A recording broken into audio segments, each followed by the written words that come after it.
Welcome to Uncovered. It's Wednesday. I'm Anthony. He's Ron. And together we're about to uncover the MAGA propaganda that is not covered by the mainstream and corporate media. Before we get into it, Ron, there's a major announcement that has just happened by the former Vice President Kamala Harris. Very, very interesting timing too, just in time for our show. She has announced that she will not run for governor of California, which was a highly anticipated decision that leaves the contest to lead the country's largest blue state wide open. Am I right in saying that Gavin Newsom can't do another term? Is that right? Yeah, that's correct. Yeah, so obviously the two big questions here. This is a little bit of a surprise. I mean, because I thought she was basically going to follow the Richard Nixon playbook, which is he lost the presidency. He went back to California, ran for governor, won, and then use that to springboard another run down the line. Yeah. I thought that she was going to basically follow that formula, but, everybody's different, of course, and every situation is different. But the two big questions, of course, are going to be, does this mean she's going to run for president in 2028? And that's number one. And number two, who's going to run? So, the first part is I don't think so. It doesn't sound like, at least according to her spokesperson, that's what she's going to do. Spokesperson said she wants to be part of the national conversation in 2028, but that doesn't necessarily mean she's running for president. That's what the spokesperson said. So I'm not really sure what that means, but I'm inclined to think I never thought she was going to run for president in 2028. I think it would be awkward for her to run with Newsom in the race. That's just one thing. But then the second thing is who's going to run? Because, a lot of people have not announced who may be interested because, they thought she was going to run. And in fact, Katie Porter has announced, but even she said that she would drop out if Kamala ran. So now obviously she's not. So it sounds like as of right now, if nobody gets in, I would say probably the lieutenant governor is the favorite, Konalakis, who's endorsed by Hillary Clinton and a bunch of other people. Yeah. But, somebody else big could get in. Who knows?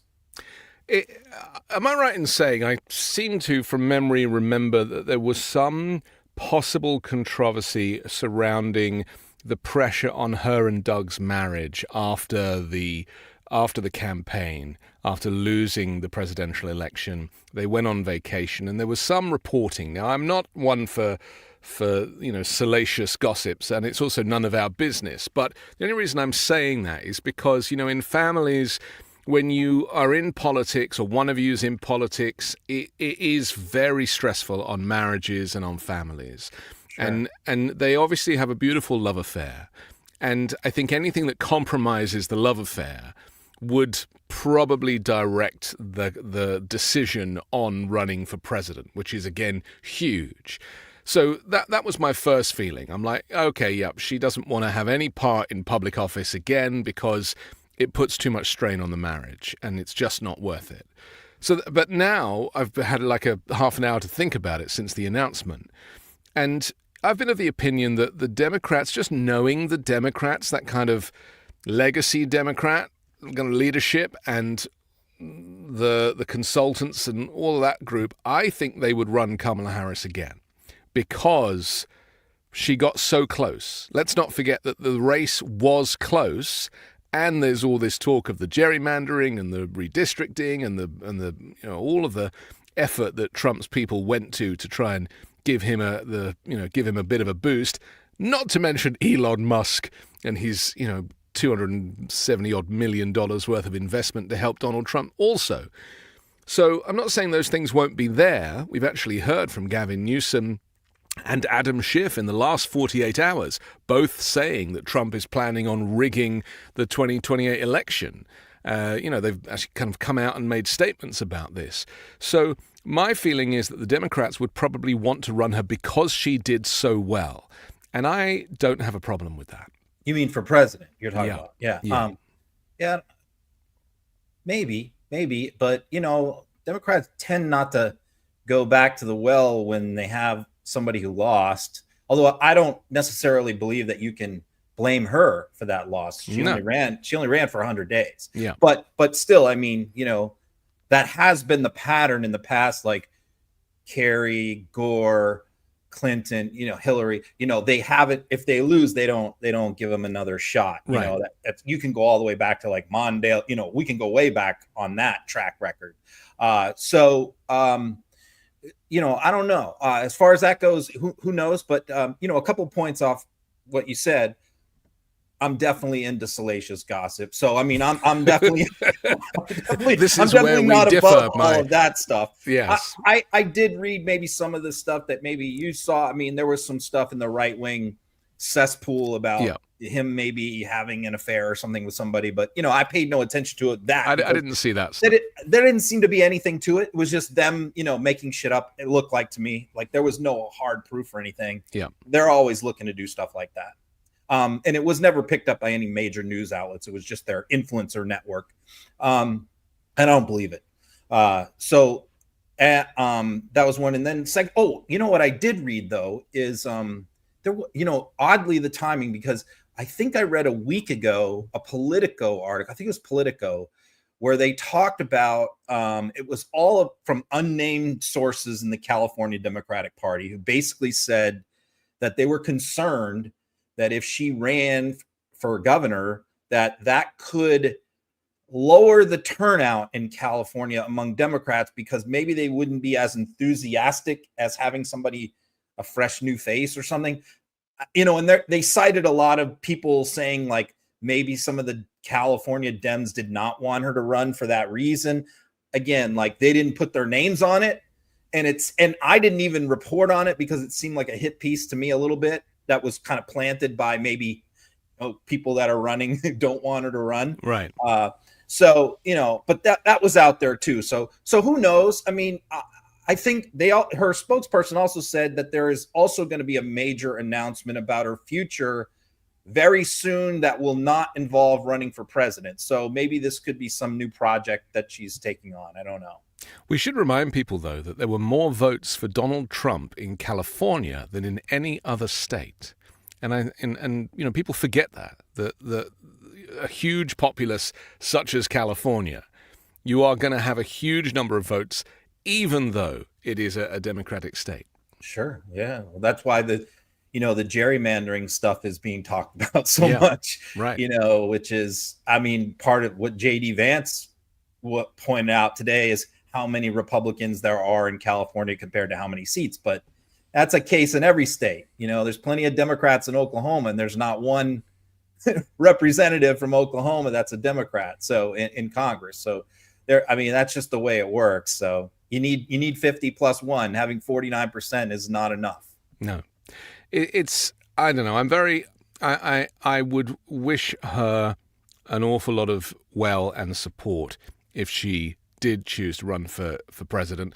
The only thing I would say is that we need some candidates, because we need some people hitting those TV news channels and getting out there with their messaging. I really feel like this chasm, this kind of void of leadership, even if it's just candidates, but people representing Democrats speaking up right now and just doing the rounds would be really helpful in this moment. Well, look, we're going to have more candidates than we want, but you're right. They're not now. They're going to come late, hopefully sooner than normal. Yes. But I think that we're definitely going to have a whole slew. We're going to have Buttigieg for sure. We're going to have Newsom. We're going to have Moore, Westmore, Andy Beshear, Whitmer, maybe Shapiro. There's more that I'm missing. We're probably going to have like 14 or 15 candidates, which is a completely opposite concept to there being no primary last time and Kamala Harris kind of winning it by default, which put the cat amongst the pigeons. Let's talk about Trump and Epstein for a moment, because the escape that he did, running away to Scotland to try and it was basically a diversion, wasn't it? He didn't really have any reason to go to Scotland other than to open a second of his 2 golf courses at Turnberry near Aberdeen. And he kind of had to turn it into some kind of official event because it cost $10 million to send him there. Not that he had any guilt over the cost, but it was just, a typical grift on his behalf. And I'm sure that he put all the Secret Service people into the Turnberry Hotel, charged double for the accommodation to the public purse, as he normally does. So there's a lot of, there's a lot of corruption there, which he doesn't seem to even worry about anymore. He just kind of gets on with it. But he invited Ursula von der Leyen, who represents the European Union. He invited Keir Starmer, Prime Minister of the United Kingdom. Both very awkward and painful meetings. I'll say. And to say the very least. And they're both getting backlash from their own constituencies. Right. Yeah. And he was asked questions by the media about Epstein, and he kind of dodged it by saying, well, I'm not even really thinking about that, didn't he? Yeah, which was right. so obviously untrue, because nothing, I'm sure, is more on his mind. And we're hearing more and more evidence be presented about, his inclusion in the Epstein files. But because of his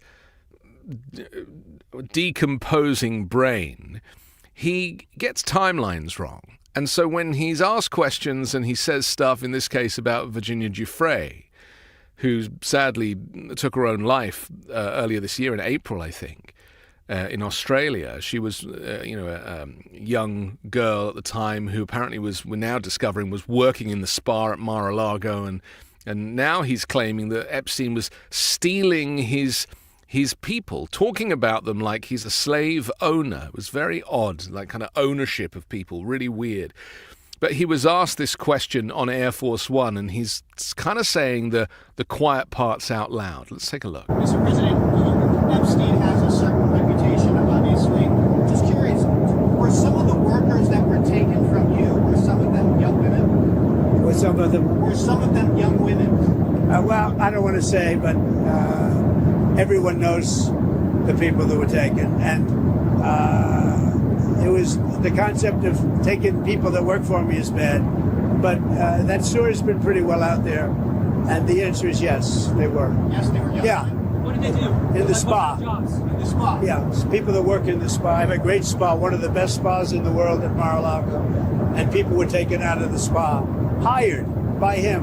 In other words, gone. And other people would come and complain, this guy is taking people from the spa. I didn't know that. And then when I heard about it, I told him, I said, listen, we don't want you taking our people, whether it was spa or not spa.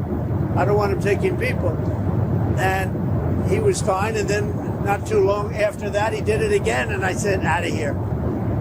Mr. President, did one of those stolen, persons, that include Virginia Giuffre?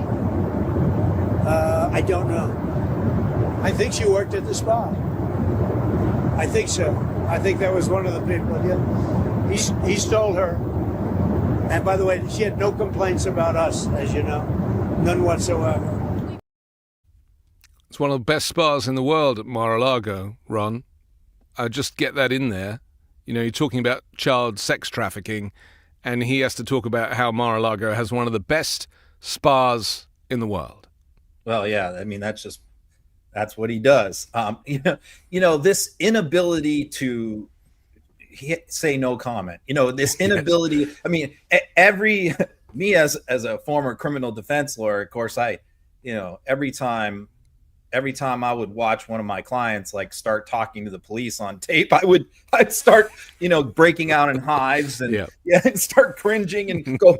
And I can't tell you how many times I sat there listening to tape recordings over the years, going, please stop, please stop talking, get up, leave. I mean, so many times, and I'm sure that his people are saying the same thing every time he talks about this subject. Because, I mean, the smart thing for any politician, any person in this position who's being accused of some pretty heavy stuff, and there are some connections there, and things are being covered up for sure, that's undeniable, is to say nothing, just say, look, I'm focused on the trade deal. I'm focused on this. I'm focused on running the country. I'm flying the plane. I'm not talking about that. Direct all those inquiries to, Bondi or whatever. But the problem is Trump is simply unable to do that. He cannot ever not comment on something. So in a way, it's like it's his strength and it's his weakness, because it's his strength because for two reasons. Number one, that's one of the big reasons why so many of his supporters love him, because he will talk about any subject. You can ask him about anything. Coca-Cola, you can ask him about the New York Yankees, and he'll give you an opinion. It might be wrong, but he'll make them laugh, even though he might not make us laugh, but he'll make some crass, crude remark about it. He'll give some opinion on it that'll be off the wall. He'll segue into something else and talk about himself, of course, at some point, make it about himself, and they love it. So in that way, it's a strength. And here's another way it's a strength. He floods the zone with so much bullshit every single day that it's almost impossible for the media to ever pin one thing down or like make one thing the story of the day, because he's thrown 50 different wild conspiracies out there that, I know we blame the media a lot. I know lots of people blame the media for not focusing on this or not focusing on that. And look, I've been in that position too, where people have criticized me. Well, why didn't you talk about that? It's like, I just talked about 20 other crazy things he did today. But flooding the zone, the 21st one. That is a strategy. Flooding the zone that's part of with his shit. Strategy, right? But it's also a weakness because he keeps changing his story about this. Well, it's all on record. So eventually, it's going to catch up with him. But he's changed this story about why he ended his relationship with Epstein. He's given like 4 different versions of this. Yes. And the original version was actually like the one that made the most sense. But then like some of I think what he knows is the evidence in the Epstein files don't match up with his original defense. And that's why he's changing his original defense. Yeah. His original defense years ago, back in 2016 and all that, when he was first asked about this stuff, was that once he heard that Epstein was messing around with young girls or whatever, once he heard that through the grapevine or whatever, that's when he cut off his relationship with him. He had no idea that that's what he was doing. But I think the Epstein, what he knows is what's in those files contradicts that. The timeline of that doesn't work out. So he's trying to come up with new stories, but he's told multiple different stories here, because he just a couple months ago, he floated this story that it was that he had hit on the daughter of one of his friends at Mar-a-Lago, and that friend was irate, and he ended his friendship with Epstein because of that incident. Now he's poaching employees, and he uses the word steal. Yes. And then he actually brought in her name, Virginia, right? It's Virginia Giuffre. I noticed the reporter called her Virginia Guffrey, which again is such lazy reporting. Giuffre, yeah. I mean, it's bizarre that the smart thing to say right there was, I don't remember that person's name. It was so long ago. But instead he goes, yeah, I think it was her. He starts with a no, and then it becomes a yes, and then it becomes, yes, she's the one. I remember he took her. Yeah. And she liked working for me. It's like, right. I mean, as a criminal defense lawyer, I'm like cringe. I'm going, oh my God, please. You have a Fifth Amendment right. You have a right to remain silent. You need to start exercising. But once again, we are trying to analyze a sociopath. 27 psychiatrists diagnosed him when they wrote the book, The Dangerous Case of Donald Trump, as a sociopath and a malignant narcissist and a very dangerous man. And they said that World War III would be around the corner if he was given access to power. This is actually interesting that you mentioned that, because I was just thinking about something, me doing criminal law for 29 years. Yes. Is that in child molesters, child sex cases, confess a very high percentage of the time, much more than any other defendant for any other kind of case, more than murders or robberies or drug traffickers. They confess more, and there's been studies that have been done on this. And part of what the studies have shown is that these people have the key. This is such a deep, dark secret. It's not like robbing a bank. It's something that they hide from everyone around them, from their friends, from their family, that they're into child porn or whatever the case may be, or they're, molesting a relative or something. and they have such tremendous guilt, and they want to get it out, and they want to tell somebody, but they can't. And so when they finally get caught and are confronted by a law enforcement officer about the facts of what happened, they just unload all of a sudden, and they just spill their guts. Now, I'm not saying Trump is like that, because he doesn't have the guilt aspect of it, but I think there's an element of that here where that's part of the reason why he can't stop talking about it. Right. You know, Michael, and the other reason he can is because his supporters simply will not accept a no comment. And that's why the Epstein files story won't leave him alone, because the stakes are so high in this.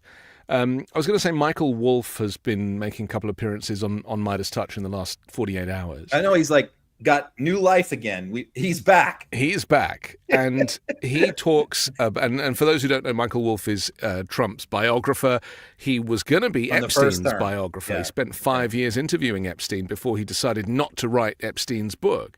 Yep. But he's written a bunch of books on Donald Trump, of course, and on Rupert Murdoch, interestingly.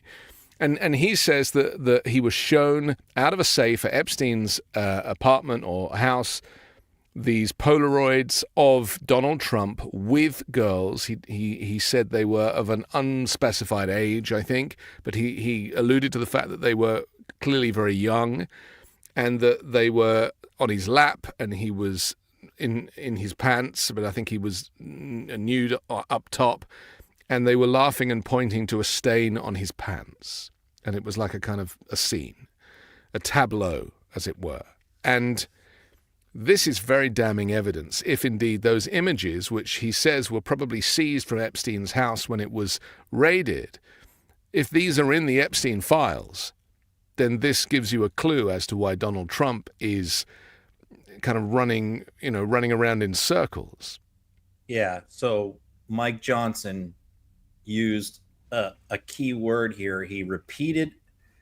See, when Donald Trump first talked about that, he like 2 weeks ago, where he said he wanted Bondi to release the evidence, I got hung up on one word he used, which is he said she should release all credible evidence. Right? Yeah. So the credible part was what was like a red alarm bell for me, because what that says is now he's giving her, and keep in mind, this is not her handling this Epstein. It is Todd Blanche, right, who is Donald Trump's former criminal defense lawyer, now deputy attorney general, who's handling the Epstein matter, who interviewed Maxwell. Yeah. So what Donald Trump is saying is, I want my criminal defense lawyer, former criminal Blanche, to go through the files, and I'm telling him I want him to release anything that he determines is credible. So I thought, oh, well, I don't think that word is a word that Trump usually uses. And I think that word was put there for a reason when he made his statement. And then what reaffirmed that was Mike Johnson. Mike Johnson was on Meet the Press, I think it was, on Sunday. And he was asked about this. And he said that, he goes, look, when she said, well, Trump said he wants Bondi to release the evidence, and Johnson corrected the interviewer, I think it was Kristen Welker, and said, no, wait a minute. That's not what he said. He said he only wants credible evidence released. And he said that word is very important, credible. And that told me, okay, this is their way out now. They're going to release some stuff, and they're going to say the other stuff we found not to be credible. And that, of course, is going to be anything to do with Donald Trump. I mean, this is obviously and so blatantly a cover-up on a massive level. And you don't have to be a brain surgeon or an investigative police officer to kind of work out what's happening here. And so, this isn't going to go away, not because people like you and I are calling for the release of the Epstein files, but because Trump's own base and these kind of right-wing and far-right personalities are calling for the release of the Epstein files. Do you think that they know that he is likely named in there and for the wrong reasons? The most common defense that is put out by the right-wing influencer politician class of people to say that is not the case is, hey, why didn't Biden put it out? And Trump used that defense. He never used that defense until the last couple of days. He's latched onto it now, which is, hey, if there was anything bad about me, Biden would have released it. Well, let's just think about this. We're talking about Merrick Garland. It's not Biden, right? I mean, this is a closed case. It's a case that was still, I think, being prosecuted. Maxwell was being prosecuted maybe into the Biden administration. Not sure if she was actually convicted before Biden took office. I don't think so, but her appeals are still pending. She still has appeals pending. So this is not a closed matter by any means. It's closed with respect to Jeffrey, but not her. And so it's highly. And then, by the way, we also learned that only 2 witnesses testified in front of the grand jury. So when they talk about unsealing grand jury transcripts, like I said, it was less than 1%. Yes, it was way less than 1%. So that's a red herring. But that's sort of, so the idea is Merrick Garland would have to go through all those files and decide to release all of them. And I'll stipulate there's plenty of stuff in there about Democrats. I'm sure there's plenty of stuff about Bill Clinton. I'll stipulate that. And so you can make one of 2 arguments. What I think is look, this is a closed case with an appeal pending of 1 co-defendant, and the DOJ would never, ever release an investigative file to the public in a situation like that, ever. So, of course, Trump wants to build a conspiracy, though, about, well, if I was in there, they would have released it to cost me the election, right? But what do we know about Merrick Garland? I mean, this guy is frustrating to us that he, is so slow and inactive and unaggressive. It doesn't shock any of us that Merrick Garland wouldn't do anything with this if there was a bunch of allegations about Trump, because there was also probably allegations about Bill Clinton in there too. So it's a wash. So I can definitely see a lot of reasons why they wouldn't put that out to the public, legal and political, aside from the fact that Donald Trump is innocent. There is so much evidence that I think people forget about because this story has been going on for so long. I watched an interview with Virginia Giuffre from a few years ago, and she was talking about Ghislaine Maxwell, saying that she was the mastermind, that she was much more calculated than Jeffrey Epstein. And and yet this is Trump's star witness to try and get him out of this situation. Trump said he wishes her well. Right. It's just, he also said he didn't get the privilege of going to Epstein Island either. So, what's only coming out of his mouth? But I do think that it's important that we remember that Trump is not well. He is a seriously compromised individual. And, I've been covering a lot of European news the last week and also, appearing on European shows talking about Trump. And the reportage over there, they kind of take him at his word. And we do that here as well to a certain extent. And I just wish there would be a mental health professional sitting on every panel who goes, the guy is a sociopath. You cannot trust a word that he says. No, and just because he's the president, it doesn't mean that everything is gospel. Yeah, you really, really have to know him well and study him for a long period of time to be able to separate out, no, he really means this, or no, exactly. He's just saying this for effect.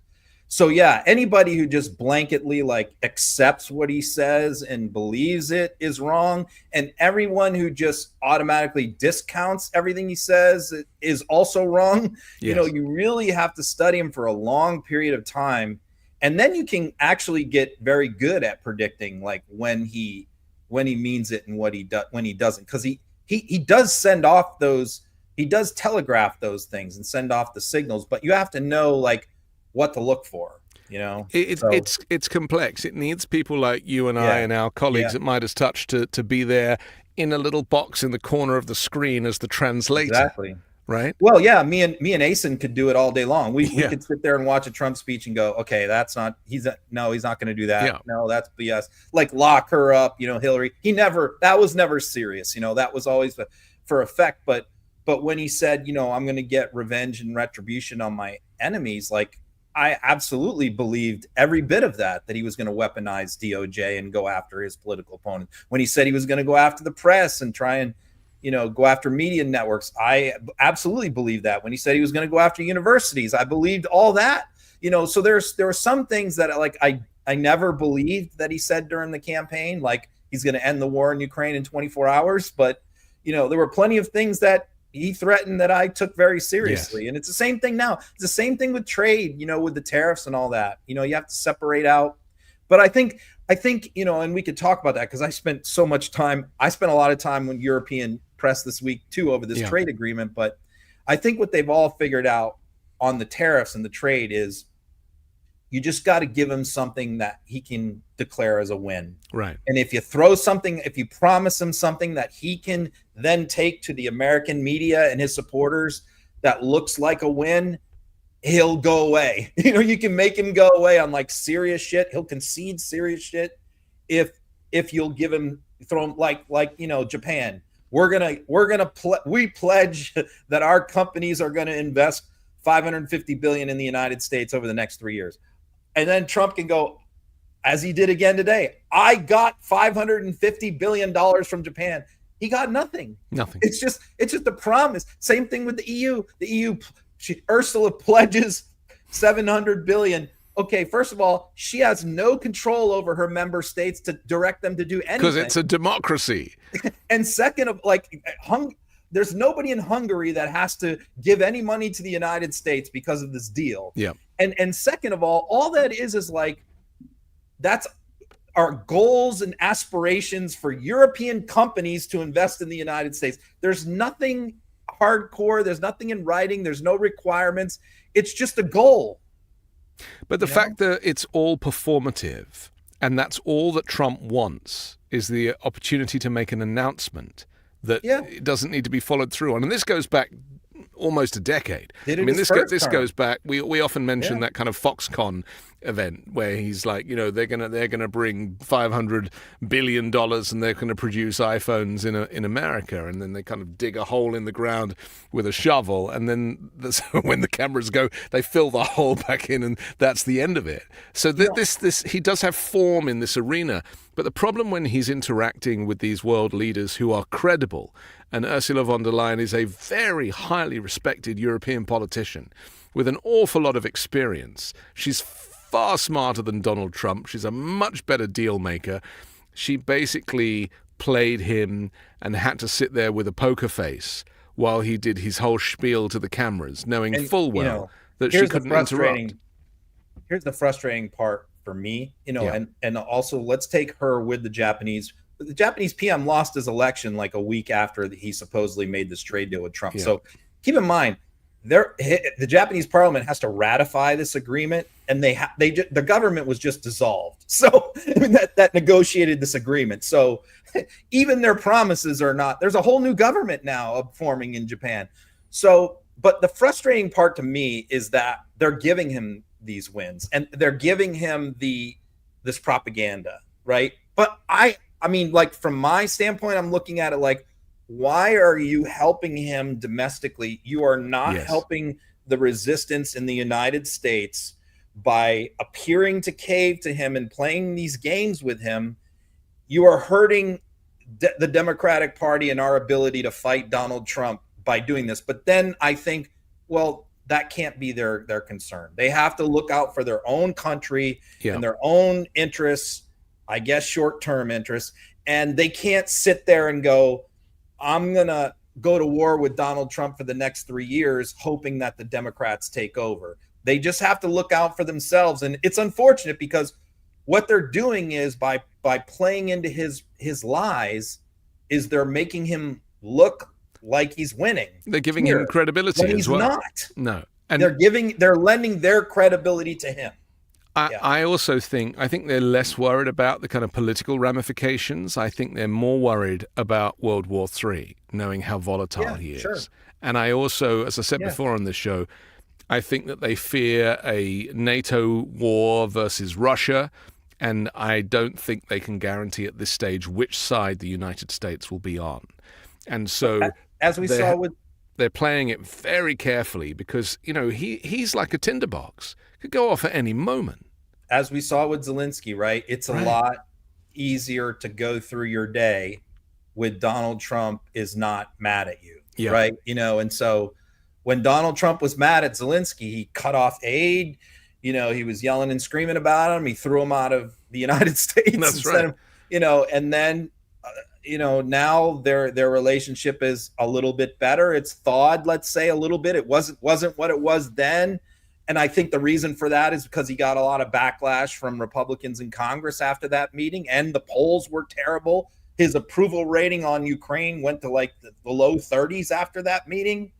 And so I think that Zelensky plays this game because Zelensky compliments Trump all the time. And Zelensky can't stand Trump. No. But he's figured out that it's just easier to play this game and to stroke his ego because I've got to protect my people. And I think that that's what all these leaders are thinking. Well, that's because they talk, Ron. These leaders are all in communication. And there will be strategy meetings amongst European leaders as to how to handle Donald Trump. And there'll be consultants and political advisors and political scientists and people, hopefully some psychiatrists as well, giving advice on how to play him. And because the reality is there are no trade deals. The trade deal with Europe, 15% on everything except maybe steel and maybe this and maybe that. He hasn't got, he keeps saying, oh, they don't buy our cars. Well, that's because Chevy and General Motors don't make right-hand drive vehicles. It's and like make them too big. And too unreliable. We think we're going to sell like Ford F-150 pickup trucks in France. Right. And also these vehicles, a lot of them, they don't meet European safety standards either. And he thinks we're going to sell beef to Australia. Yeah. I mean, that's like trying to sell, instant coffee to Italy. Right. Australian beef is a lot better than ours. So there's why no are they gonna buy concept. Ours? There's no understanding of the culture or the history of the trade, or even recognizing that free trade with your allies should be a given. It's only Trump that came up with this idea that if you're not buying enough from us, then you're ripping us off, when everyone's economies are of different scales. You know what all the European experts have said, like universally, is what they're going to do to placate Trump to try and satisfy some of these promises is they're going to do what they were already going to do. They're going to buy a bunch of oil from the United States, which they were going to have to do because they stopped buying Russian oil. Right. So that's one way to meet this pledge and the other way is they're going to buy weapons from the United States because of the threat of Russia. So they're going to buy more weapons from us. Those are the two sectors that they are going to spend money in the United States on: big oil and the military industrial complex. Yes. They're not going to buy our cars and our wine and our consumer products. They're going to buy those two things, and they're going to buy a lot of it. And that's going to allow Trump to declare this like big victory. But newsflash, they were going to do that anyway. They're also, whether there was a trade deal or not. But there's also, buying into these bribes as well. They're buying Trump crypto or, doing something that just gets into his good books. The corruption is just so out there. I mean, we've seen that with Qatar and the UAE and playing all these games with Trump. These payments and gifts are personal. They're not even going into the Fed. They're literally like handing a $400 million plane to Donald Trump. It's so backward. I want to play this. You notice he mentioned to Keir Starmer that he wants those windmills gone from his golf course. That's right. Well, that's where all of this stems from. I wish a reporter keep an eye on that. I wish one reporter would say, Mr. President, why do you keep calling them windmills when that's not what they are? I'm waiting for an announcement, though, from the Scottish Parliament that the wind turbines off the Aberdeen coast are going to be removed. Yeah. The lies about the wind turbines just drive me crazy. He says they last 3 or 5 years. They last 30 years. He says that, China doesn't have any. Well, China has more wind turbines than any other country and is one of the biggest. Too. And solar. And it's just all lies. And the stuff about... That was like the only issue that Starmer corrected him on. Yes. That was like where he goes, no, we believe in a mix. He said, but he copped out. I don't know if have you seen the movie Love Actually, where Billy Bob Thornton plays the U.S. president and that was an old movie. It's been a long time. It is, but it's one of my favorites. It's like a romantic comedy for Christmas.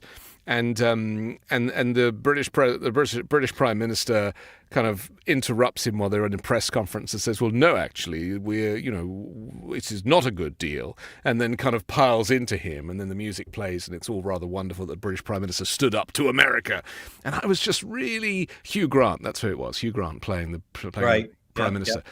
And I just thought it would be so wonderful if not that Keir Starmer is anything like Hugh Grant, but it would have been wonderful in that moment to have a Love Actually sequence where, because Claudia Scheinbaum stood up to him and he's left her alone, and Mark Carney stood up to him and he's left him alone. Just stand up to him. He needs boundaries. It's like me with my 7-year-old boy. I just have to set the boundaries, and he respects that. There's only one guy who is standing up to him. I mean, from a big country, and that's President Xi of China. And that's the big enchilada. I mean, that's our biggest trading partner. Right. I mean, of a single country, and until he reaches a satisfactory trade deal with China, a lot of this other stuff is window dressing. Because that's the big one. And Xi, when you talked about everybody's talking to each other, well, one guy who's not really a part of all that is Xi. He's got his own strategy, and his strategy is to ignore Trump and let the underlings do the talking. And that's why there's no trade deal with China. I mean, that's the big one, because that's the one that is really going to affect inflation and prices of consumer goods at some point here, when all these countries run out of their inventory that they bought before the pause, and they're having to sell stuff with 40%, 50% China tariffs on it. That's when the rubber is going to meet the road, 100%. Let me show this clip of from Brian Kilmeade talking about this trade deal with the EU and the 50% tariff on steel and aluminium. On that. So, Charlie, I hear you, but it's hard for me to think that this is the type of deal that would have been done in his first term, because between the whole Russia thing and people not taking him seriously, I think if you look at where we were in April and then see what's coming from Indonesia to the Philippines, now the Japan, Vietnam, and now the EU, I think he's pretty much defying almost all of his critics that he didn't have a plan. What about this? 50% tariff on EU steel and aluminum. The big picture there, how is that going to affect all of us? Well, it's theoretically, if we need to buy steel from them, it's going to cost us more. I mean, again, Brian, you kind of put this in context. Every penny we get from them is being passed to the U.S. consumer. So remember that. Not necessarily, right? It's got to be the choice. Oh, yes, necessarily. You can get it because if the company buys it, they can decide the price. Some companies will eat it for now, and they have but at some point. So far, but remember, companies don't report to the president. They report to shareholders, and they have a fiduciary responsibility for profit margins. And at some point, and that point is coming. I mean, you can see it. There have been price increases on certain goods. I mean, there's no doubt. And, this deal has just been cut. So I would just say this is good. It's good to have a trade deal. It's better than, and by the way, 15% is manageable. It's not going to blow up the global system. But let's be real clear here. Tariffs cost. They're a tax. That tax often gets passed on to consumers. Right. And, unless they want to make it here. Remember. And that's also a goal. But so, Charlie, for people that Not enough people, certainly in the coverage of Scotland, have been talking about the fact that it's the American consumers that are going to have to cover the cost of these tariffs. Yeah, so I follow Charlie Gasparino because he's their like tariff guy for Fox News, So, and he like 90% of the time is a straight shooter. I mean, he tells the truth on this stuff. So, but typically he doesn't go on the Fox and Friends there, which is the puff news. He usually goes on Fox Business, which is more of the hard news, and that's where everyone except for Maria Bartiromo pretty much knows what they're talking about, and so there's not a big deal. But when I woke up the morning after the EU deal and it was announced overnight, I saw Gasparino was going to be on Fox and Friends being interviewed by Kilmeade at 6:30 a.m. and I said, this is going to be interesting because I know that Kilmeade is a moron, and he's a lightweight and he doesn't know what he's talking about, but they have a huge audience of brainwashed people. And I knew that Charlie was going to tell the truth. And he did. I mean, we just saw one clip, but I watched the whole thing. That was a pretty contentious interview where, he kept pushing back on Kilmeade on this. And Kilmeade said, we just got $550 billion from Japan. I almost fell out of my chair. It's like, where's that money? Let me see it. Yeah. It was very interesting. He'll probably won't be invited back anytime soon, but it was interesting to hear him drop some truth bombs. But, I think the point is what he kept saying was when he says it's a good deal, what he's saying is it's not a good deal compared to like where we were 6 months ago. It's a good deal compared to where we were a month ago. In other words, before Trump announced all this insanity, yes, compared to that, it's better, but it's still worse than where we were before Trump took office in many respects. So, and then of course Kilmeade says, well, unless we manufacture everything here, then it's no problem. Okay, well, good luck with that. Yeah. I mean, this is all going to come to nothing. I mean, none of these trade deals are going to be closed. He's not the great deal maker he claims. Meanwhile, the Fed have decided to keep interest rates on hold, so that's going to cause a whole fuss. Because it's kind of leveraging the fact that he hasn't done any of these deals, and so the economy is just not gonna turn as he hoped. And I keep saying this: I don't trust the data anymore. All the economic data that comes out is going through the White House. He's basically taken control of the flow of information, and so going forward, I'm not going to trust GDP or jobs numbers. I'm really not. I mean, I trust Jerome Powell because he proved last week that he's pretty much isolated and he's not standing for any of Trump's craziness. Yeah, I think what we're going to have to increasingly do is look at numbers that come from industry sectors, like the Home Builders Association and people and retailers on their prices and stuff, and not on the Department of Labor, the Department of Commerce. Yeah. And and I look at those kind of numbers all the time, which is like home inventory, unsold homes, people backing out of closings is higher than it's been in like many years since pre-COVID. And so there is and from what he said, countries are eating the tariffs. So in other words, like if we're putting a 15% tariff on European products, so an importer of European wine is not going to pass that tax on to the consumers. What Trump says, what Lutnick says, and what Kilmeade was repeating right there. Well, they might do that in the short term for a few months. They might take that short-term hit because they're trying to maintain their market share, number one. And number two, they're hoping that these tariffs are going to go away because Trump has threatened them and taken them off before. So they might do the short. Sorry. Don't die right now. Listen, I've got to take a quick break anyway. So let's break and we'll come back and we'll post-mortem. Probably wrong choice of words. We'll do that next on Uncovered. Once you taste food from Cook Unity, you'll just crave those dishes over and over again, as Cook Unity was made for adventurous eaters with countless global cuisines from 160-plus award-winning chefs. Explore an ever-expanding menu of small batch meals, all tailored to your lifestyle.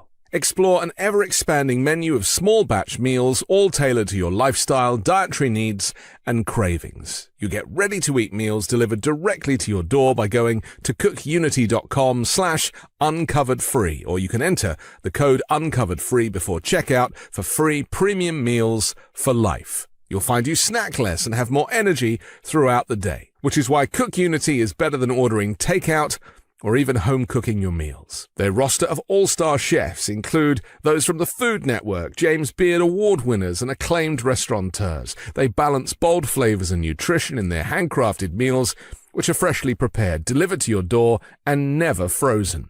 You can personalize your menu by navigating the easy-to-use platform, filter by chef, protein, cuisine, or dietary need to find meals that satisfy your cravings and stick to your health goals. Meals are delivered fully cooked. You can heat them in as little as 5 minutes in the oven or microwave.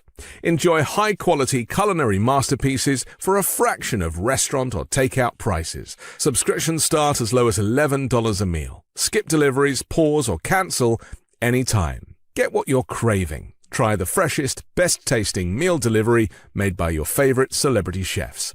Go to cookunity.com/uncoveredfree or enter code UNCOVEREDFREE before checkout for free premium meals for life. That's free premium meals for life by using code UNCOVEREDFREE or going to cookunity.com/uncoveredfree. Terms and conditions apply. Go to cookunity.com for details. I'm excited to share with you C15 from Fatty 15, the first emerging essential fatty acid to be discovered in more than 90 years.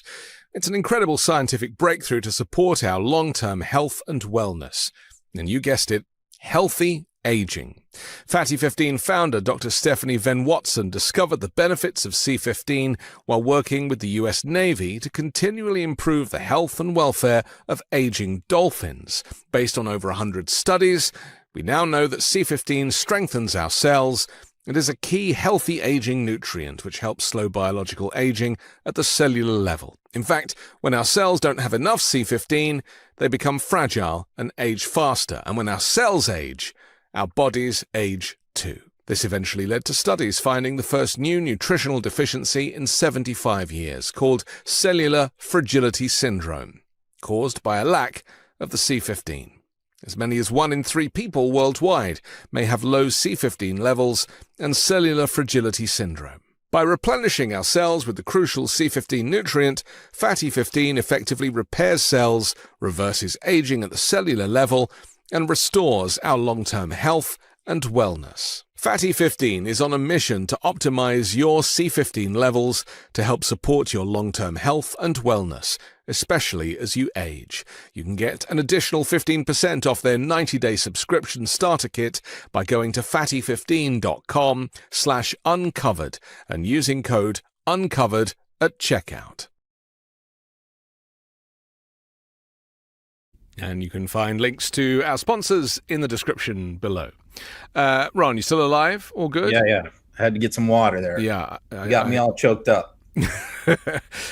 Talk to me about the Obama conspiracy, because there's been a whole bunch of distractions, I guess, to distract from the Epstein files investigation and everything that goes with that. And so they're now kind of claiming that Obama was investigating Trump, back at when was that, like 2015 time? Just tell us a little bit about the history before I play this clip from CNN with Mullen. Which clip do you have? This is the one with Mark Wayne Mullen. Oh, the Mark Wayne Mullen one. Yeah, this is pretty funny because, by the way, if you search Mark Wayne Mullen's name, which I did today, to look for something, you don't need to use his last name. Oddly enough, there's no other Mark Waynes. I was going to say, I thought it was a spelling mistake when you don't even need to Google search his last name. Just put Mark Wayne, and he's the only one that comes up, oddly enough. But I digress from that. But yeah, I mean, they put out this new conspiracy, to deflect from Epstein. Bongino and Patel put this out. And, the conspiracy, of course, is like rehashing the Russiagate, and Tulsi Gabbard is, instigated this to save her job. And of course, Trump latches onto it. I mean, it's just a ridiculous conspiracy that, they supposedly manufactured the whole thing, that the Russians never tried to interfere in our election. And this was all a conspiracy by Obama but it was done after the election. So it wasn't to influence the election. It was to discredit Trump going into his first term. It's a convoluted conspiracy. But the point is, you have this guy like Mark Wayne, who's like a moron, and Oklahoma's really doing themselves proud this week between him and their education commissioner, who's been in hot water. He's trying to go on and explain and defend the Obama conspiracy with Jake Tapper, and for all our criticisms of Jake Tapper, he does his homework and he comes prepared for interviews. And so, he knows what he's talking about when it comes to Russiagate, because he was right in the middle of it, reporting on all of it. So when Mark Wayne starts to get all the timeline mixed up and the dates and stuff, he got called and made him look like a fool. But he did, of course, what MAGA always does. He doubled down. You know, he just kept continuing to argue with him that he was right. Now I think back when the Obama stuff was going on, the Russiagate stuff in 2016, Markway Mullen was a plumber at that time. So, you know, I don't think he was exactly following all of this stuff closely. But yeah, it's just embarrassing then that like they send out these sycophants to try and defend this conspiracy, and they don't even know what the conspiracy is about. He also says the quiet part out loud towards the end. Let's take a look. And that's why Attorney General Bondi was saying for months. Well, then tell me why months she was saying that she's going to release the information tomorrow. We made the assumption that the judges would release the order and allow the evidence that they had, that it could be heard.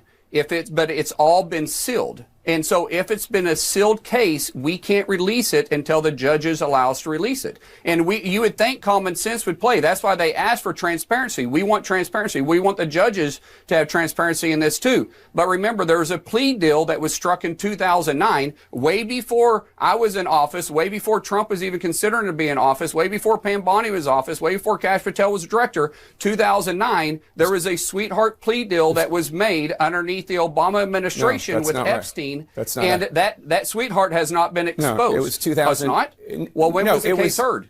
It was 2008. It was the U.S. attorney at the time was a guy named Alex Acosta. He was a Bush appointee. He went on to become President Trump's Secretary of Labor. It all took place in 2008. Who was in office at the time? 2008, George W. Bush. Who was in office at the time? George W. Bush. No, 2009 is when the case came out, and it was and Obama was in office at the time. It's not true. But let me ask you a question.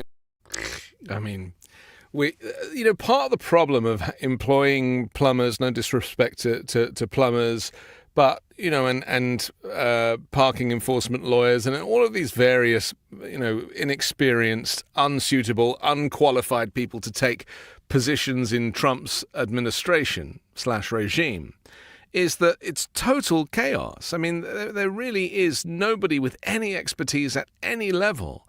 And so we and Jake Tapper, not that I would ever like to put us in the same box, are having to just humor these people who don't bring receipts. They just say anything. And you just end up wasting your time analyzing their nonsense. Yeah. So, I mean, in addition to Mullen trying to present the Obama Russiagate conspiracy, he also veers off in that interview, what we just saw right there, on the Epstein, and trying to rope Obama into Epstein by claiming that he was the one responsible for negotiating the sweetheart plea deal that Epstein got in South Florida, which was a ridiculous plea agreement. Now, the other thing that Acosta, I don't think Tapper mentioned this, but Alex Acosta was then, first of all, it was done under George W. Bush. He was George W. Bush's U.S. attorney for South Florida. It was all done under the Republicans, not under Obama. But then when Trump takes office, he tries to appoint Acosta as his labor secretary. And that was the whole reason why his nomination fell apart, was because of this sweetheart plea deal he gave. So he's actually trying to rope Obama in to criticize Obama about a sweetheart plea deal that was done by a Donald Trump appointee and a George Bush appointee. It suggests to me that we're going to hear more and more of this stuff. The chances of these, I call them henchmen, the people who are kind of in Trump's orbit. We never really get to learn enough about the henchmen, but these people are all doing Trump's bidding, and in some cases getting a lot of it wrong. And I wanted to mention Tulsi Gabbard. You mentioned her previously, but she's been making all of these claims about Russian interference and saying that the whole thing was a hoax and all this. And so today we've heard Susan Miller, who is the former head of counterintelligence, who basically has come out and said that Gabbard is giving false statements and misrepresentations of discoveries made by Miller's team about Russian actions, which she insisted were based on multiple trusted and verified sources. the experts need to step up. The people who were in office at the time, in my opinion, need to come forward. I want to hear from James Clapper. I want to hear from people who were in the room where it happened and who are correcting the record, because we know that Trump time shifts. We talked about that a little bit earlier with Virginia Giuffre. But they're all doing it now. They're all time shifting and they're all rewriting history because they think that it was so long ago that people don't remember. But that's not how political history works. That's why, in my opinion, they made a big blunder by listening to Laura Loomer and firing the woman, James Comey's daughter. Yes. And again, that the reason why they fired her was because she was James Comey's daughter. And when Laura Loomer started that crusade was after Comey posted his 8647 seashell photo on Instagram, is when Laura Loomer then started this crusade, noticed that Comey's daughter was still in the Justice Department, still with the U.S. Attorney's Office in New York, and started banging the drum saying, why is she still working for the Trump administration when she's James Comey's daughter? We can't trust her. We got to get her out. So they end up firing her. But the problem is she happened to be Jeffrey Epstein and Ghislaine Maxwell's prosecutor. So now she's in the private sector.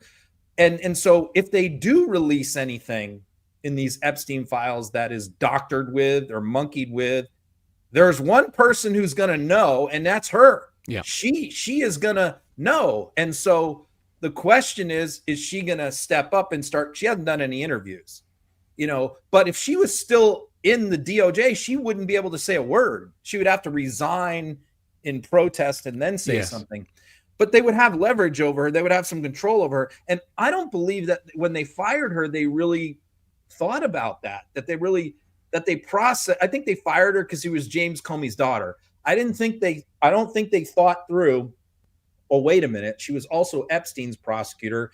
And if we try and monkey with these files and cherry things, they probably didn't know. She can call us out on that. They probably didn't even know. I mean, to me, all of these decisions, think they did. Right? All of these decisions are all on a whim. That's why you don't make hiring decisions based on what Laura Loomer recommends. Yeah. And that's why the irony with Tulsi Gabbard to me is that, we know that she is compromised by the Russians and Syria and everything else. And yet, here we are having to kind of or now people are having to defend the record because she's spewing Russian propaganda. Yeah. And what we know is Donald Trump was on the edge of firing her, was trashing her repeatedly behind the scenes, according to reporting, and even publicly said, in fact, she does not know what she's talking about with respect to Iran, and was mad at her for putting out the nuclear war video. We're on the brink of nuclear war. Yeah.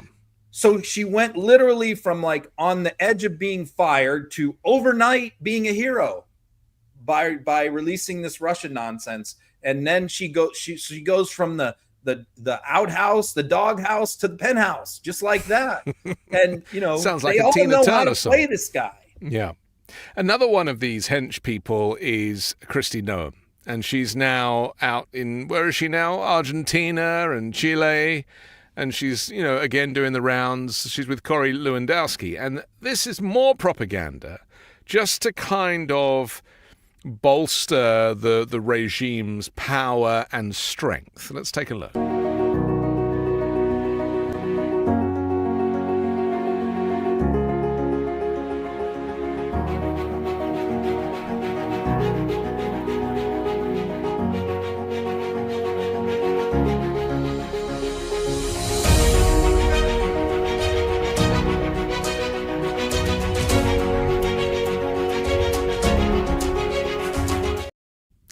Put out by the U.S. Department of Homeland Security, and I'm sure I recognize that music from the iMovie built-in video editing settings, where they've probably cut it on their phone. And I mean, it's just jokes. This is what we're dealing with now. They steal artist music for these videos, but they've been gotten so many cease and desist and lawsuit threats. I think maybe they're using some other stuff, but I mean, it was shocking. I mean, because she went through her first like 3 months on the job where she was, doing all this firefighter outfit. She's on boats, she's on helicopters, she's on planes, she's in flak jackets, body armor. She dresses up in all these costumes, and she was doing that like every day. And I was like making hay with it. I'm like I'm putting out the photos, the videos, people are going crazy. I'm talking about right wingers too. Like people on the right are embarrassed by her. They're like, even they are like, how you can tell because they don't defend her. They go quiet. They do the same thing we do. When one of our people fucks up, when they screw up and does some stupid, what do? We go quiet. We bitch to each other behind the scenes, but we're not going to go out on social media and trash our own people, right? So that's what they were doing with Noem. I mean, they got real quiet on Noem when the left is piling on. They were not out there defending her. So that tells me like they're embarrassed too. And I even saw a few tweets of them saying, really? Like, what are we doing here? And so she goes on Fox News like a month ago, and she gets interviewed on the Sunday show, and she gets called out on it by the Fox host. And I think that was a setup. I think there was people inside the Trump administration who wanted that to happen. Because she's the one who instigates these videos, and she's made several of them now. I mean, there's a Homeland Security video. If you go on the Homeland Security website, there's like a video of her going, "Do not come to the United States," again with the music and the costume. And I mean, it's horrifying. But I think that this is the currency that she deals in, that she likes to be in promotional videos in the starring role. But the odd thing is like she stopped doing it after that Fox interview when the Fox host criticized her. Yeah. She stopped doing it for like a month, and then she was wearing her suits, and like she kind of went back to like normal. But then all of a sudden she goes to this trip to Argentina and Chile. Well, I have no idea, what she's actually accomplishing. But yeah, there were two things about that. She went back to this propaganda nonsense of her putting out videos of her riding a horse. Like that has something to do with Homeland Security. That was number one. And number two, she takes her rumored boyfriend, Lewandowski. This comes like Daily Mail just did a story last week. I believe every word of it, that she moved into this house on a Navy base in DC, like the commandant's thing, where she's living for almost no rent. Lewandowski's moved into a place across the street. Noem's husband is back in South Dakota with the kids. And it's like the worst kept secret in DC that these two have been having an affair for years. So she's on the payroll. He's a paid DHS employee who has been traveling with her while they are allegedly having affairs on their spouses, and they're traveling the world together at taxpayer expense. He went on this trip with her to Argentina, not her husband. Corey went. I mean, look, it's no different to Trump taking the entire family to Scotland for a vacation on the American taxpayers' bill either. I think this is just how they operate with this administration. It's just anything goes. And meanwhile, you've got Doge taking away Medicaid, and then they're spending $10 million on a vacation. I mean, it's ridiculous. I want to talk to, you mentioned going on Fox News. This is Charlie Kirk on Fox News, suggesting that kids shouldn't go to college because they can learn as much from watching Joe Rogan. Here he is. Also get the same wisdom and the same teaching free and accessible online, listening to podcasts, listening to long YouTube form videos. In fact, I believe that if you listen to Joe Rogan's podcast with some of the historians, if you listen to some of the deep dives that some of these top thinkers do, you're going to actually learn a lot more about Roman history. You're going to learn a lot more about Western civilization than if you were stuck in some sort of sociology class at University of Massachusetts, Boston. Where's this coming from? Is this, again, to try and silence universities and shut them down? Yeah, it's funny. I was watching the other two hosts, like the expressions on their faces. One looked down, didn't he? He was just was like, I can't believe I'm hearing this. They before that clip, to preface it, they were talking about how they were arguing about this backstage. Right.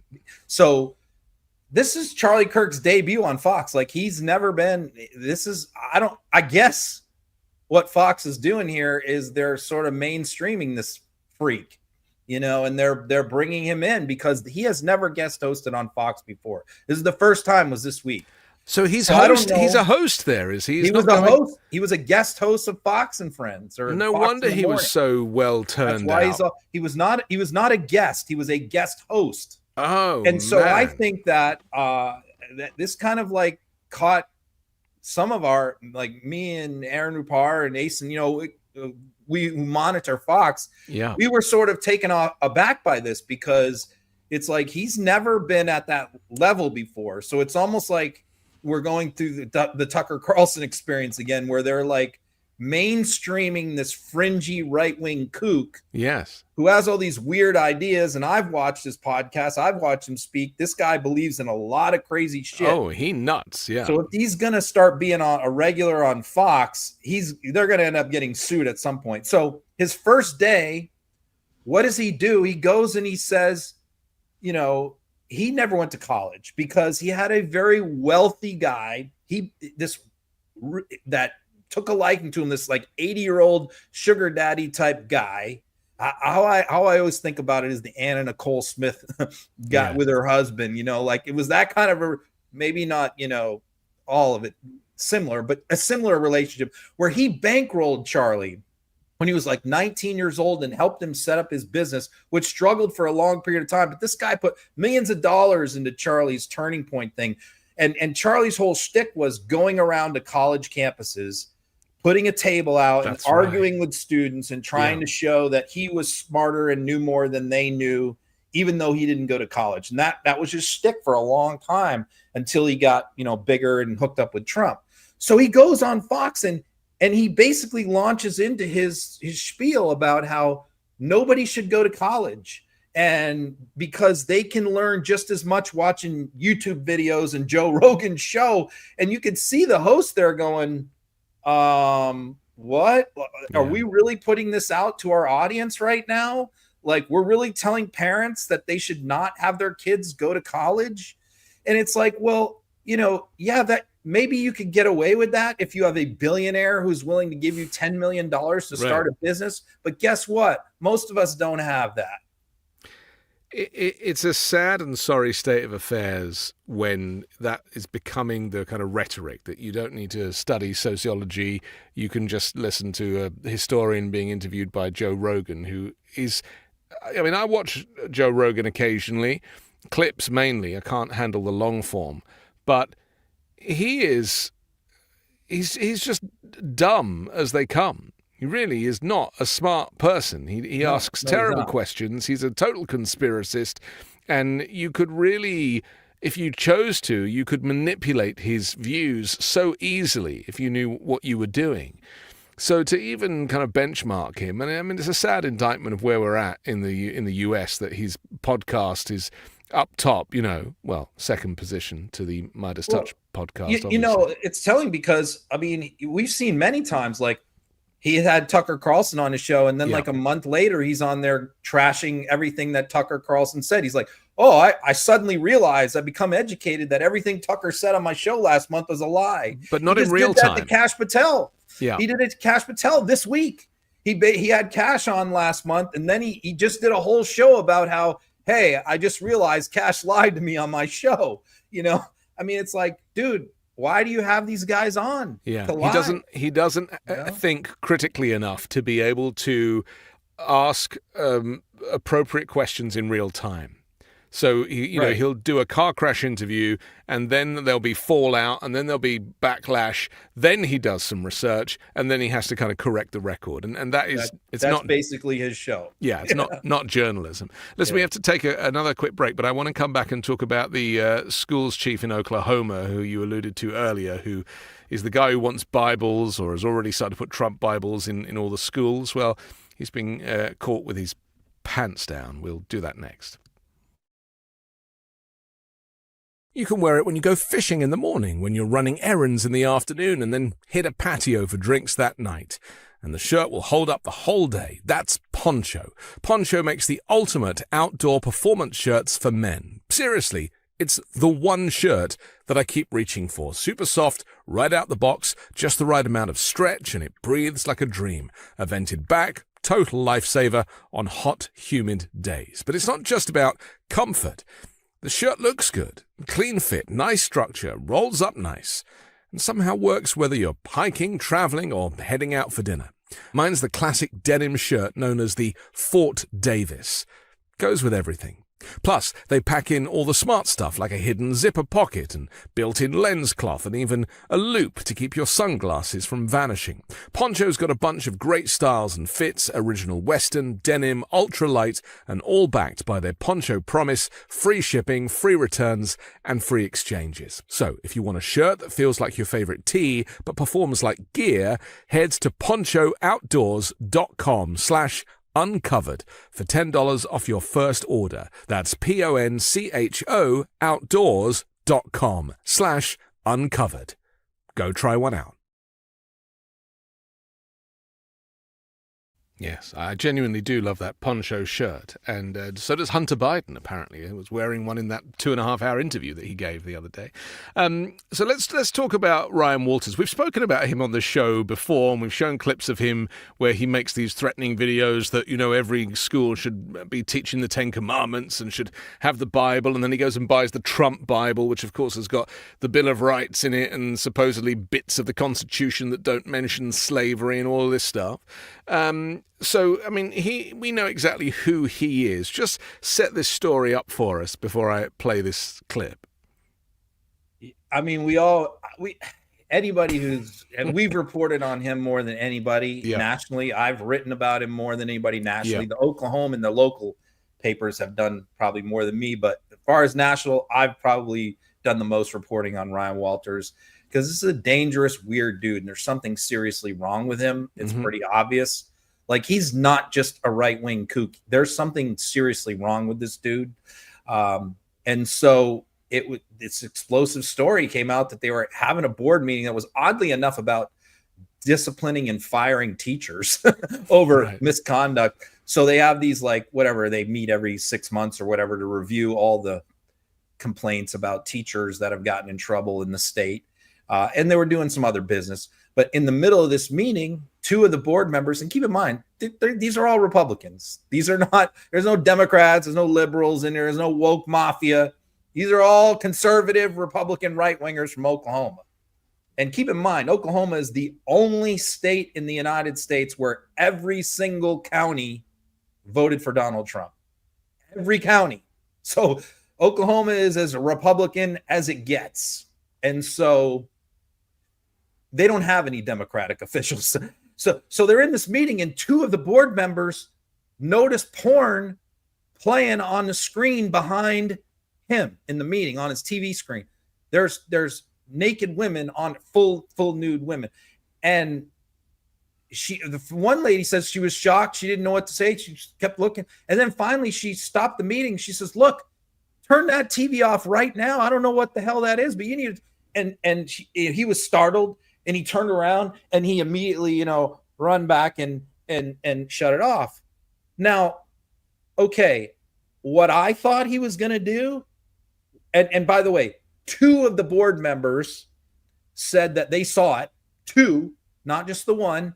And then the third one who was there in the meeting said that he didn't actually see that on the screen, but he because he wasn't looking, but he said, well, he did see Walters jump up, turn it off, and came back and appeared like very nervous and changed the subject and didn't want to talk about it. He didn't apologize or anything, So I thought, to me, what Walters was going to do is say, I was hacked by some liberal, some leftist is out there.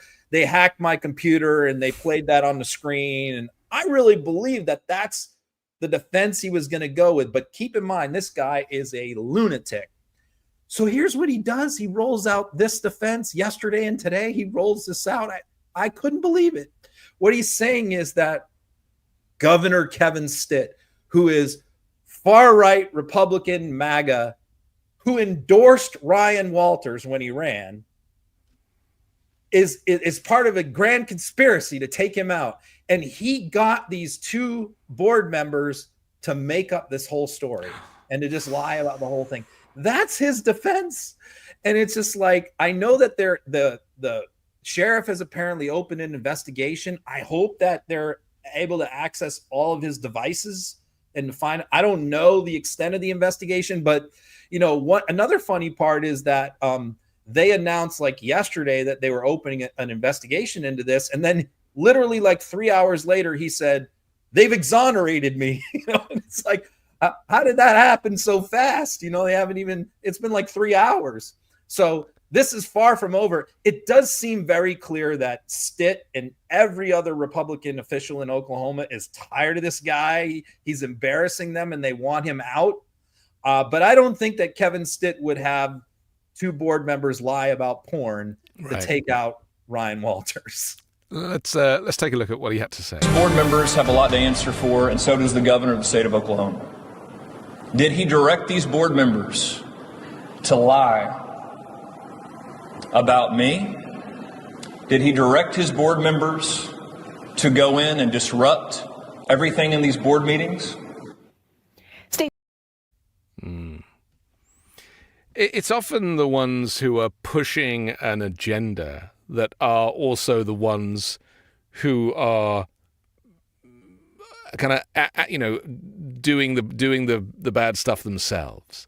And so anyone who claims to be all good and righteous, and you've got to have Bibles in schools, and it's only the 10 Commandments and all that stuff, the ones who make the most noise are the ones who are probably making the most trouble.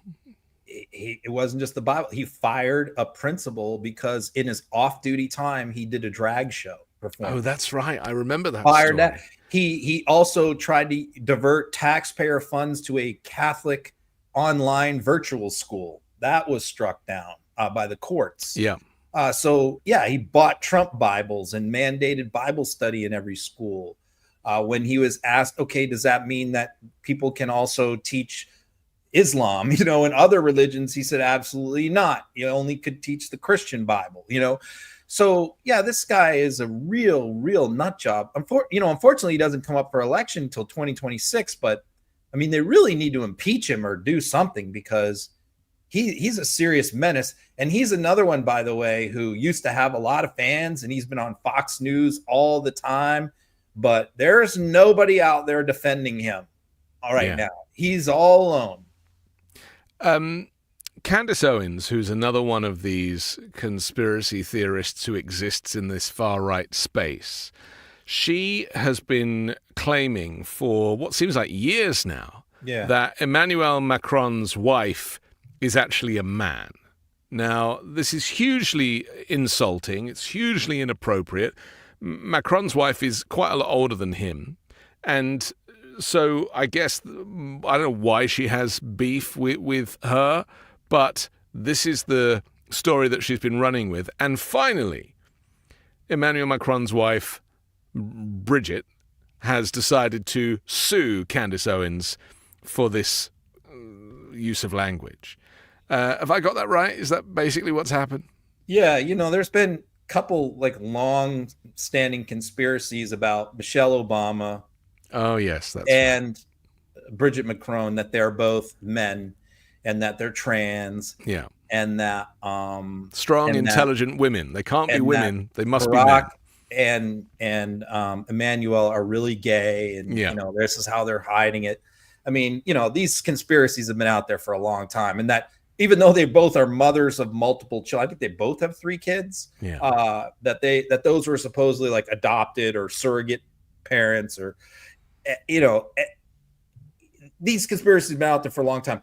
I thought it was great that for the first time, somebody's fighting back. I mean, somebody filed a lawsuit. Long overdue. I mean, I've been calling for this stuff for a long time. This is how to stop this stuff. You have to sue these people. We saw the Sandy Hook people do it with Alex Jones and clip his wings a little bit. We saw it happen with Rudy Giuliani. This is the only way to stop these guys is to file these lawsuits. So and she filed it in the United States, in Delaware. I was going to ask you if she filed it in France or in the United US. States. Right. And the thing about it is that Candace Owens has a lot of money. And not only that, she's married to George Farmer, who's a Brit with a lot of cash. Yes. And so I don't know, like my first thought was like, I wonder if their assets are commingled or if he's got his money separate from her, because he's loaded. He inherited, I think, a lot of money. So, you know, this is a legit lawsuit. She went way further than accusing her of being, she has accused them of being like in a sex cults and all trafficking children and all kinds of stuff that she has no proof of. And, you know, Owens's defense is like, you have to prove you're not trans. And Bridge is like, it don't work that way. You're going to have to prove in court that I am. So let's roll. Even despite this case, Candace Owens is doubling down on her opinions. Let's take a look. You were born a man and you will die a man. That's the point I'm making. So give us a sample. I'll send my doctors to take your blood, figure it out real quick, however you want to go about this. Hey, how about just giving us some pictures again of you growing up, raising your children? That would be fine. For whatever reason, to phone, by the way, like I said, we'll get to the bottom of it, right? That is what discovery is for. I'm going to ask a lot of questions. You're probably hoping, this will go away and at least we'll say we sued her. We'll say we went after her. She'll probably file for this to get dismissed. I'd like to make it to discovery. I think that we owe that to the world. Anyways, you guys, we are revolting against this. We're revolting against the perverts that run the world. And I want to be very clear here. I count you among them. I think you're sick. I think you're disgusting. And I am fully prepared to take on this battle on behalf of the entire world. Okay? That's what I'm going to say. On behalf of the entire world, I will see you in court. She's nuts. I've always thought that about Candace Owens, is that she, like Jordan Peterson, these kind of weird far-right individuals who present very well. You know, they look good, they wear nice clothes, they're eloquent, but it's all a faux intellectualism. Yeah, you got Tommy Robinson in the UK is the guy that you got. You mentioned Peterson from Canada, right? So these guys need to be taught a lesson, and I'm just so happy that this lawsuit is being filed. And I understand why people don't want to file these lawsuits. They don't want to go through the discovery. They don't want to go through court and all that. But you got to make an example of these people, and if enough of these people get sued, like a Charlie Kirk, like Candace Owens, like Tucker Carlson, if enough of them get sued, then eventually that's going to filter out to the other ones where they're going to be a little bit more gun shy when they get that cease and desist letter. Because right now they're all defiant and they act brave. We saw this with Alex Jones. He was defiant for the longest time. Then he went into court and he tearfully apologized, cried like a baby, took it all back, right? Yeah. I suspect we may see that with Candace, but maybe not. The thing is, she's got millions of followers and she's got lots of people that listen to her show. So if she backs down right like at this point, yes, then she just loses her whole. But it's always about the money. Her whole con. I've watched the Hunter Biden long form interview that he gave this week or last week. It's 2.5 hours long. Do you know, he comes up with some of the most articulate analysis of the way the world is right now. And he talks about these types of individuals. Of course, they've libeled and slandered him endlessly. Sure. And he just says it's all about the money for them. This is just paycheck after paycheck. It's a business. The more abusive and outlandish they can be, and the more they can sucker in their fans and extract money from them, then it's just, and I don't understand it, because how much do these people need? I mean, it's like with Trump trying to, sue this person and that person for $1 million here and there. It's like, how much money do you actually need?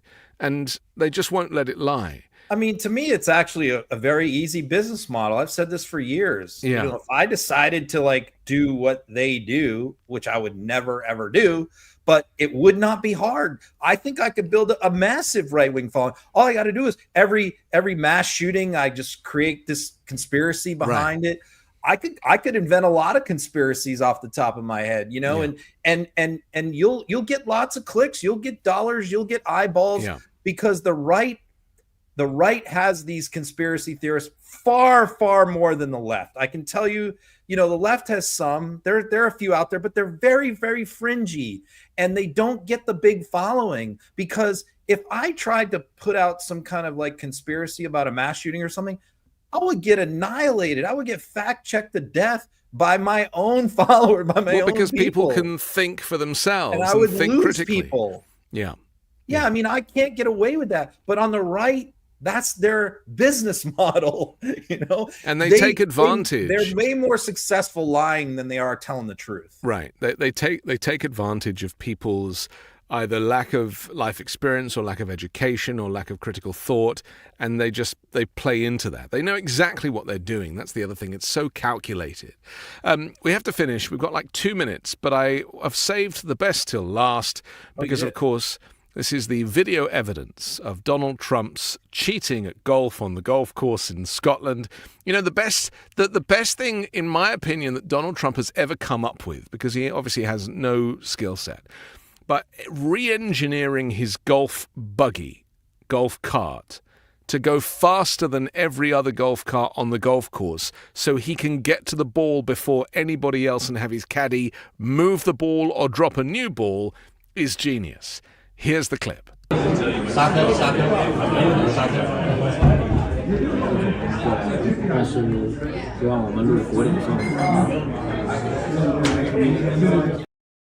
you see it?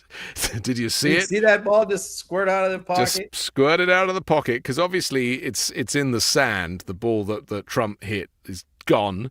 No one can play that. So but famously, I mean, this is what Trump does. He famously has a faster golf buggy than everybody else, so that he can rewrite the narrative of how this golf game is going. I used to, post so many Trump cheating at golf clips, and they're hard to get, but you can get them. They used to be able to get them, but I kind of gave up, because after the one guy got caught on the golf course with the gun, ever since then, it's like maximum security at his courses. Like, so it's very, very difficult to get anybody that sneaks a phone in there that records him playing. But he went to Scotland, and apparently, somebody was able to film that. So yeah, it's it was great, because normally what you see Trump like move the ball around or kick the ball or something like that. That's normally, but in this particular situation, it was funny because co-conspirators just kind of like throws, and then Trump acts like, "Oh, there's my ball," and he knows like just hit it, into the trap or wherever, into the deep rough, but it just miraculously appears. And it was kind of funny because the clip went viral that I posted there, and all these right wingers were pushing back on it, saying that's how golf works. You take a drop, you take a penalty. It's like, come on, dude. When you take a drop, you like, oh, I can't find my ball, I'm here taking a drop. You don't just slip one out the back pocket. Squirt a ball out of his pocket. It's a metaphor for Trump's entire life and presidency, as I see it. Okay, we have to finish, but thanks for joining Uncovered this week. We'll come back next Wednesday, do it again. Download the audio podcast tonight. And all I can say is thank you, Ron. Always a pleasure. See you next week. All right. See you next week.